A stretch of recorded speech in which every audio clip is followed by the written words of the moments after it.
lanjut pada kalimat hikmah Ibnu Athaillah pada bait yang ke-10.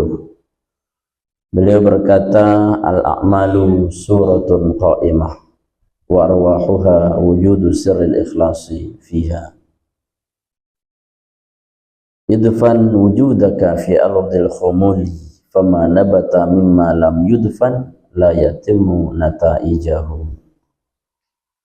Wa ma naf'al qalbu syai'un mithlu uzlatin yadkhulu biha midanu fikratin. Ay kama qala al-musannif rahimahullahu ta'ala. Al-a'malu yang pertama, bait yang ke-10, al-a'malu adapun seluruh perbuatan-perbuatan, pekerjaan-pekerjaan itu suratun qa'imah, adalah bentuk yang tegak lurus. Wa arwahuha adapun jiwa-jiwanya amal yang tegak lurus itu wujudu sirril ikhlas, adanya rahasia keikhlasan fiha, di dalam amal. Artinya bahwa amal-amal soleh yang kita lakukan ini adalah suratun qa'imah, adalah bentuk amal yang nyata yang diperintahkan oleh Allah Subhanahu wa taala. Allah berfirman, wa qul i'malu fasayarallahu amalakum wa rasuluhu wan nasu ajma'in. Katakan Muhammad, beramallah karena seluruh amalmu dilihat, diperhatikan oleh Allah, diperhatikan oleh malaikat, diperhatikan oleh Rasul, diperhatikan oleh seluruh manusia. Maka amal itu adalah perintah Allah Subhanahu wa taala yang sangat-sangat diperhatikan oleh Allah Subhanahu wa taala, sampai diperhatikan oleh seluruh makhluk Allah Subhanahu wa taala. Maka saking pentingnya amal itu, Allah Subhanahu wa taala perintahkan kita untuk qaimah, tegak di dalam amal. Bukan tugas kita memperhatikan amal itu diterima atau tidak. Karena masalah terima atau tidak itu adalah urusan Allah Subhanahu wa taala. Tugas kita beramal itu suratun qa'imah. Kalau kita sudah beramal, berarti kita ini sudah tegak lurus di dalam perhatian Allah Subhanahu wa taala. Kita sudah diperhatikan oleh Allah Subhanahu wa taala.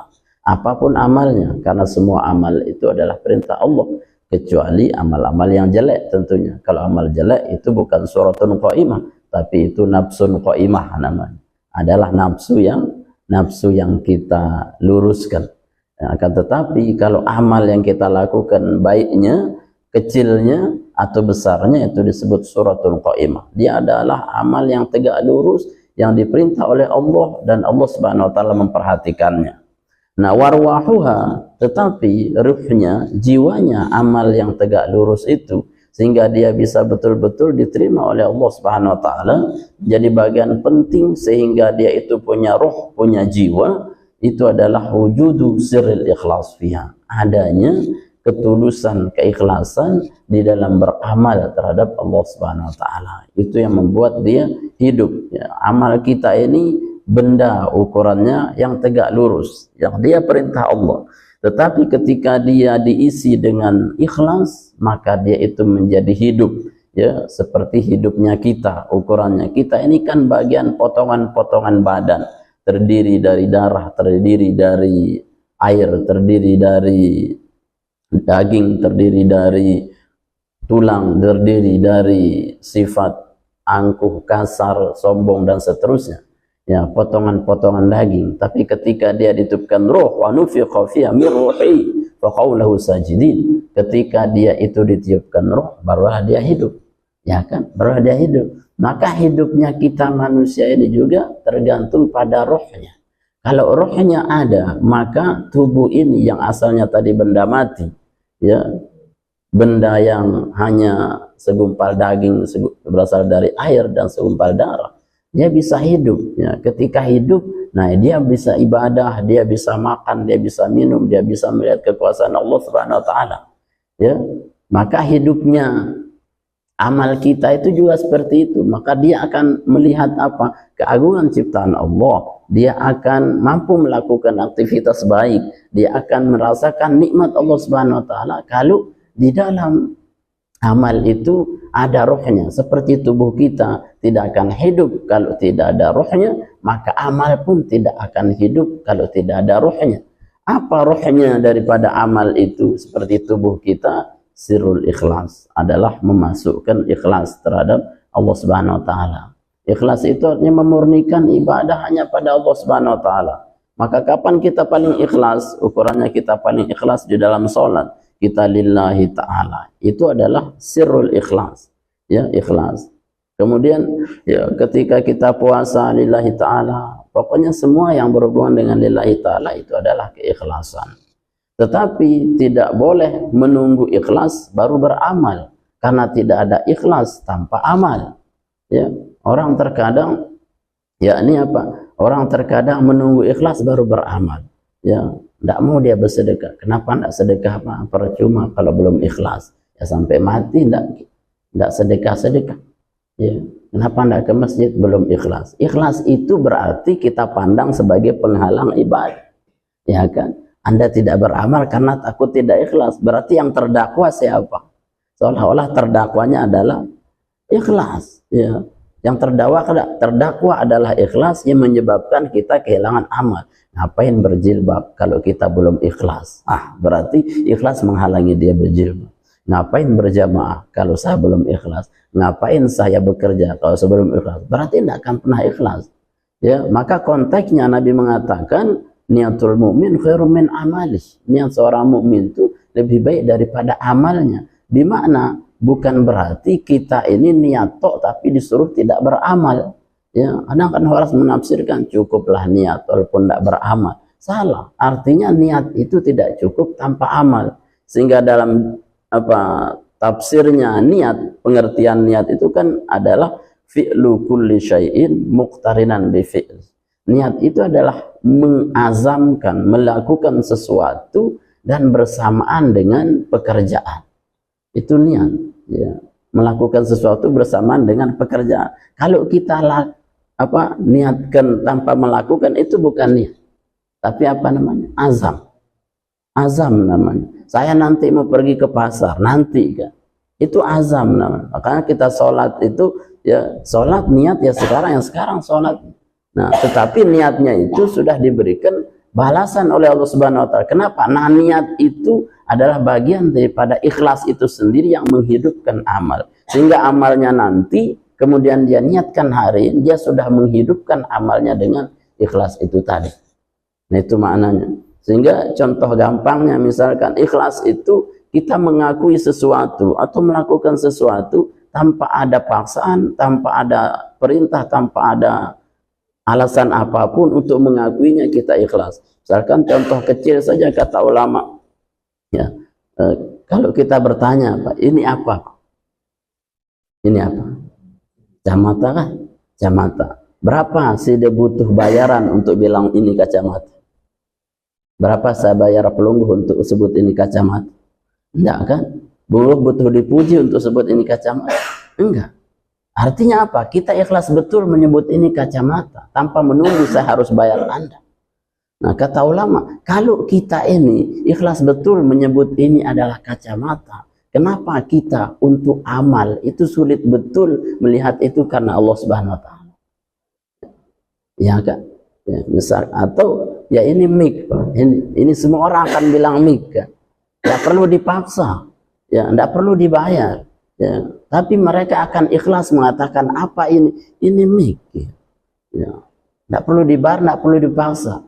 Ya, nah kenapa ketika kita ibadah terhadap Allah Subhanahu wa taala kita butuh dipaksa, kita butuh pengakuan, kita butuh dorong dulu.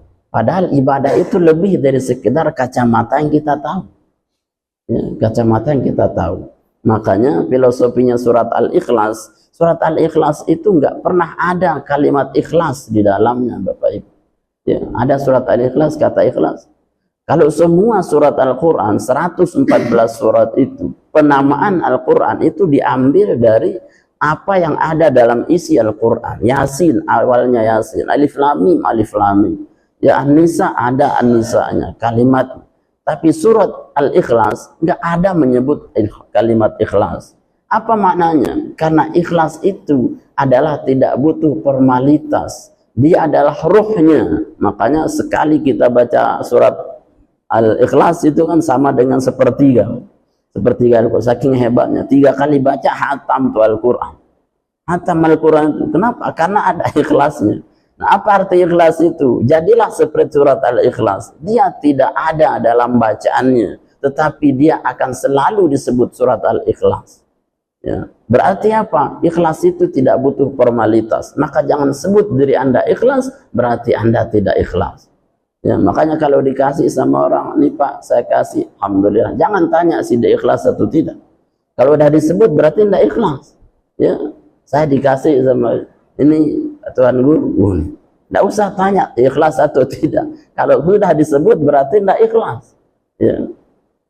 Karena mainan kita bukan pada melihat hatinya orang, tapi kita melihat suratun qaim. Kita lihat dia itu beramal soleh, maka poinnya husnuzonnya adalah dia memberi dengan ikhlas.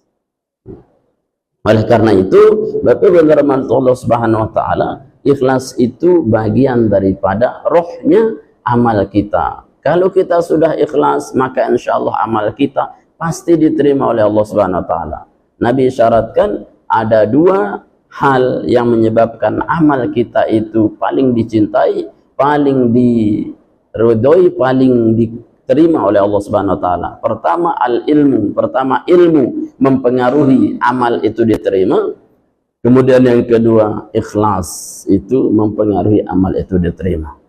Ibadah. Doa itu adalah rohnya, jiwanya ibadah. Ya. Apa? Otaknya. Ya, rohnya lah memang otaknya ibadah. Jadi kalau kita tidak berdoa, berarti ukurannya nggak ada jiwanya, nggak ada otaknya, ya, nggak ada rohnya. Ya, maka kita harus isi dia dengan apa? Dengan doa. Walaupun hanya dengan sedikit tasbih. Ya, tasbih itu juga bermakna doa. Ya, sehingga kalau kita berzikir sebelum berzikir doa itu alhamdulillahirabbil alamin, kan kita amin ya. Kalau doa alhamdulillahirabbil alamin wassalatu itu zikir tapi doa. Artinya semua zikir itu adalah doa. Termasuk sholat kita yang kita baca itu adalah isinya doa. Nah, doa itu bagian daripada ikhlasnya, rohnya doa kita. Ya, kemudian ikhlas itu adalah jiwanya amal kita. Jadi belajarlah ikhlas. Dengan apa kita belajar ikhlas? Dengan amal suratun qaimah. Teruslah beramal Bapak Ibu. Jangan nunggu ikhlas. Nanti lama-lama Allah ya muqallibal qulub, Allah yang maha membolak-balik hati, itu mudah untuk membuat kita ikhlas. Ya. Dalam kitab itu diceritakan Bapak Ibu, ada apa seorang kiai lah gitu. Ada kiai ini punya banyak santri. Ya, kiai ini banyak santrinya dan banyak istri. Ya, 4 istrinya Pak Kiai. Ya, tetapi ada satu santri, ukurannya santri yang mahat ali lah, dewasa.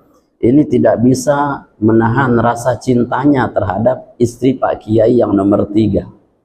Akhirnya dia utarakan, Pak Kiai, saya jatuh cinta sama istri Pak Kiai yang ketiga. Ini kan kalau kurang-kurang ilmu, kiainya kurang ajar, dipecat aja, gitu kan. Ya, tapi karena kiainya ini alim berilmu, kata kiainya, gampang anakku. Ya, saya ceraikan istri saya tikahkan nanti, situ jadi wali tahkim. Ya, senang dia. Nah, tetapi satu syarat, kata Pak Kiai. Satu syarat apa? Setiap sholat selama 40 hari, engkau harus berada di belakang saya, sholat berjamaah.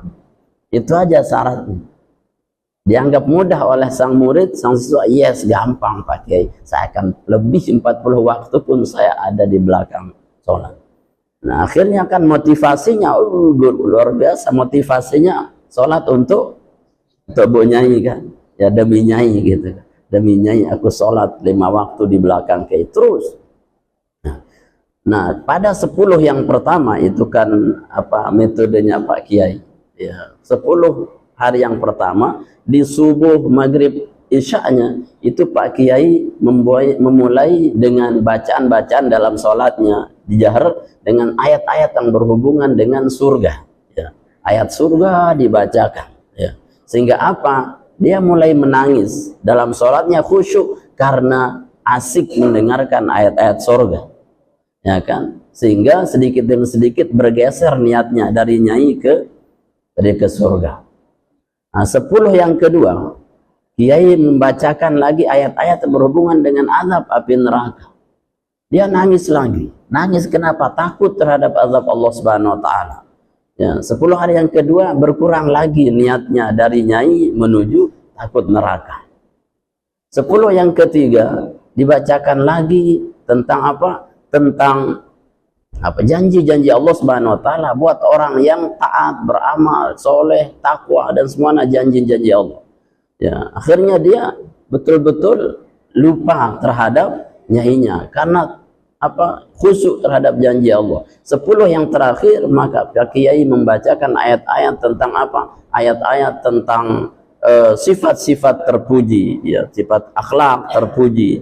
Kemudian dia menangis sehingga 40 hari salatnya dibacakan ayat surga, ayat neraka, ayat janji, ayat tentang apa? Ayat-ayat fadilah tentang keutamaan ya akhlak dan seterusnya. Maka di ujungnya dia mengatakan, salatku bukan karena Bu Nyai, tapi salatku karena Allah Subhanahu wa taala. Ketika ditanya, jadi nikah sama Nyai? Enggak jadi katanya. Nah, kenapa? Karena aku bukan untuk Nyai, tapi aku untuk Allah Subhanahu wa taala. Nah, itu jadi butuh proses. Orang cerdas itu tidak kehilangan amal, tapi memproses amal.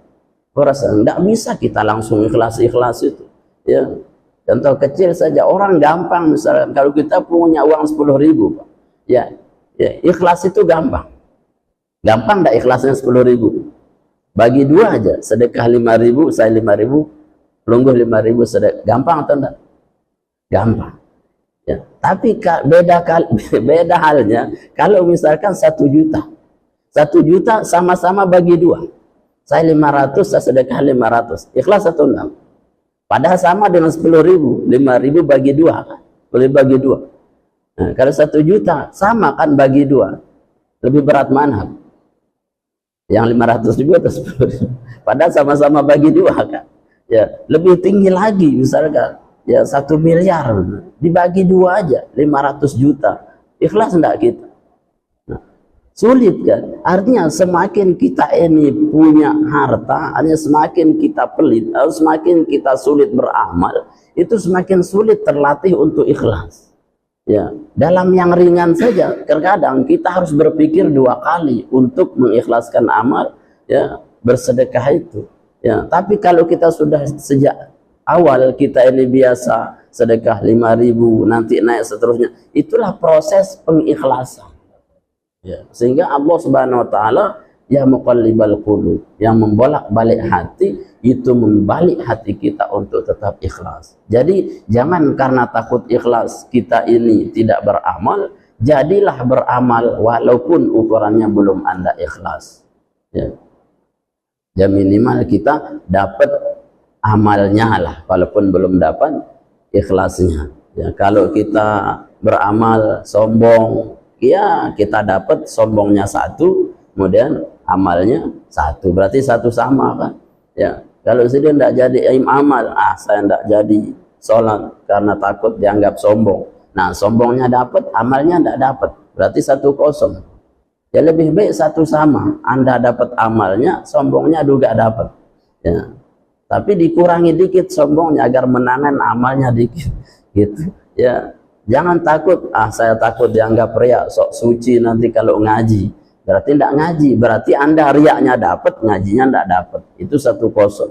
Tapi kalau Anda ngaji sambil riak, saya biar dilihat sama pimpinan, ngaji boleh.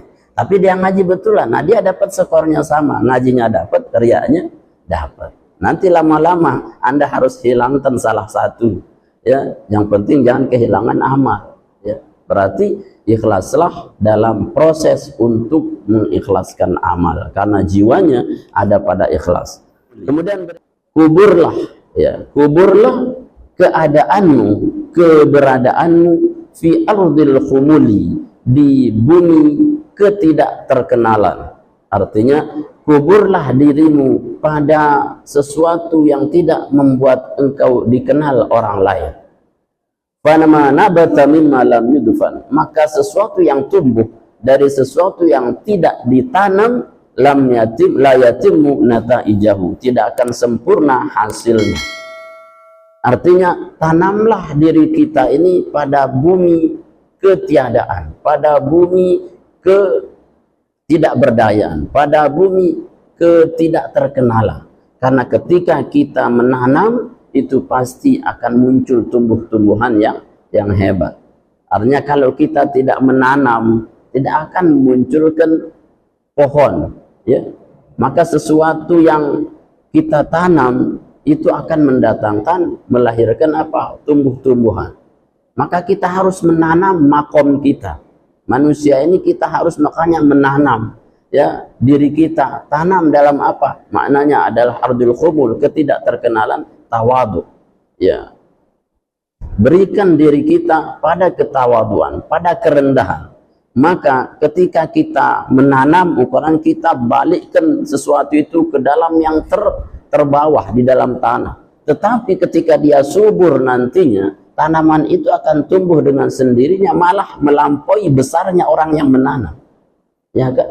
Kita menanam pohon itu bisa jauh lebih besar ketimbang kita. Kenapa? Karena bukan berarti ketika tersimpan di dalam tanah dia akan terus hilang dari peradaban, dia akan hilang dari dunia. Justru ketika ditanam itu yang membuat dia muncul. Nah, manusia itu begitu. Ketika kita ini sombong, berarti kita tidak menanam diri kita di dalam, ya, di dalam bumi. Artinya kesombongan itu membuat kita akan jatuh. Ya, tapi ketika kita ini tawadhu, merendahkan diri pada Allah Subhanahu wa taala, merendahkan diri terhadap sesama, semakin kita merendah, semakin kita ini tumbuh, ya. Makin kita tumbuh seperti pepohonan. Dalam hadis Nabi SAW mensyaratkan, man tawadhu'a rafa'ahu Allah wa man takabbara wada'ahu Allah. Barang siapa yang merendah, ya, merendah, maka Allah Subhanahu wa taala akan angkat derajatnya setinggi-tingginya. Kita ini merendah ke Allah berarti ditinggikan. Sama seperti sholat. Kenapa sujud itu bagian yang paling dicintai oleh Allah Subhanahu wa taala? Dan di dalam sujud adalah apa? Yang terdekat dengan Allah. Aqrabu ma yakunul abdu wa huwa fis sujud. Sedekat-dekat seorang hamba dengan Tuhannya itu ketika dia sujud. Kenapa rahasianya sujud? Karena Anda itu menuju puncak yang terbawah. Yakni apa? Lantai. Yakni apa? Bumi yang Anda cium. Kemudian kita menciumnya dengan anggota yang paling hebat menurut kita. Apa? Wajah kita. Ya, ini wajah tu wajhi. Ya, wajah ini bagian paling hebat dalam kemanusiaan kita. Tapi ketika dia sholat, dia di bawah pantatnya, di bawah kemaluannya. Yang kemaluan dan pantat itu ukurannya keluar kotoran-kotoran. Tapi dia tidak peduli. Dalam sujudnya, di bawah segalanya, di bawah kotoran-kotoran pantat dan kemaluannya, dia sujud kepada Allah. Tapi kata Allah, diangkat derajatnya setinggi-tinggi. Ya, semakin kita merendah, makin banyak sujud, semakin diangkat oleh Allah Subhanahu wa taala. Ya, justru orang yang semakin menganga itu, nganga aja ukurannya. Apa nganga bahasanya? Dongak. Ya, dongak saja. Tak pernah sujud. Itu akan dihempaskan oleh Allah Subhanahu wa taala. Ya. Ringan saja misalnya kalau belum suka jalan begini aja, kan tidak kelihatan ada got di depannya. Ya, itu langsung terjerumus. Tapi orang yang selalu merunduk, dia akan tahu detail-detail langkahnya. Ya, maka dia dengan tahunya dia akan diangkat oleh Allah Subhanahu wa taala. Nah, maka tidak perlu menjadi orang sombong untuk menaikkan derajat kita, untuk membuat kita itu terkenal. Ya, ukurannya kita tidak terkenal di bumi, tapi terkenal di langit. Ya, lebih-lebih terkenal di bumi, terkenal di langit. Yang parah tidak terkenal di bumi, tidak terkenal di langit. Ya, di bumi tidak ada yang kenal, malaikat pun tidak ada yang kenal.